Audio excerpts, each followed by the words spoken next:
I hope that you haven't gathered from the title of this video that you are in for another YouTube video art exhibit or sketchbook tour. If you are, you may want to watch one of my other videos. Because even though the sketchbook to me is far more than just a prop, it is frankly a prop for this video. Recently I was asked to watch Episode 1 of Orson Welles Sketchbook titled The Early Days, which originally aired April 24th, 1955, and can be found here on YouTube. I have to admit, I did not fully watch that video, but I did allow it to inspire me to create the video you're currently watching. My intention was to make a simple parody just for the fun of it, but instead it became something completely different. According to the great Orson Welles, the sketchbook in his video is merely a prop. Now the word prop is nothing more than a stage term, an abbreviation for stage property. And as I'm sure you already know, especially if you already watched that video, anything you may see upon the stage or in a movie besides the actor, like the scenery or visible items, are all likely just props.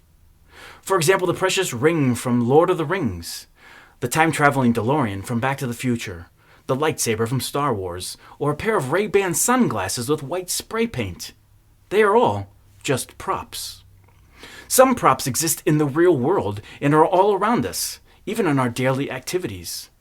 We may or may not be aware of them, but as Orson Welles says, a prop is like a crutch, something for us to lean on, and it can provide a sense of security and comfort during a moment of forgetfulness or self-consciousness. When our insecurities cause us to adjust those sunglasses that hide our eyes, to fidget with a watch, or even putting our hands to our necktie, which in this case, my necktie is a simple piece of cardboard cut and colored to look like a bow tie, which is completely a prop, used to give me the appearance of sophistication because I don't have or own a real bow tie, and I wanted to look like Orson Welles from his video. Now this brings me full circle back to the sketchbook. For Orson Welles, the sketchbook was just a prop to be turned to when losing the thread of what he was talking about. An alternative visual for viewers to gaze upon during a horrid and or monotonous dialogue, kind of like the one you're watching now. The sketchbook, however, is truly much more than he gives credit to. In a time when you're trying to think of something creative and fun to do, but nothing comes to mind, or during a time of stagnant unproductivity, a sketchbook could be a most valuable tool for the creative process. Perhaps you look at a sketchbook, though, and feel intimidated by it because it feels too blank. Or you hear the typical words in your head that so many others suffer from, the dreaded words, "I don't know how to draw." I'm here to tell you that a sketchbook does not have any rules. Sure, you can use it to draw beautiful works of art or quick sketches, but you could also just write words, thoughts, and or ideas down, like a diary with no lines, which makes it even better, because pre-printed lines upon the paper can be too structured and controlling, while a blank sheet of paper is pure and untouched, waiting for whatever you feel like placing upon its surface. Never feel like you have to use a sketchbook solely for the purpose of drawing, sketching, or painting. For art, by today's definition, can be anything and everything, for it is all around us. Art has been used as an outlet of creative expression to express ideas and emotions for thousands of years, and its popularity, has only increased since then. In modern days, art can take many forms, from paintings to sculptures to music and even YouTube videos. However, I'm sure there are some forms of art that have never yet been recognized by the masses. And if you know what they are, please share them in the comments section below so that I might steal them for my own creative benefit. Now, I'm reminded of my past experiences from many years ago, the first days of the personal Beta Max VHS and Hi8 video cameras. You know, before everyone had one in their pocket.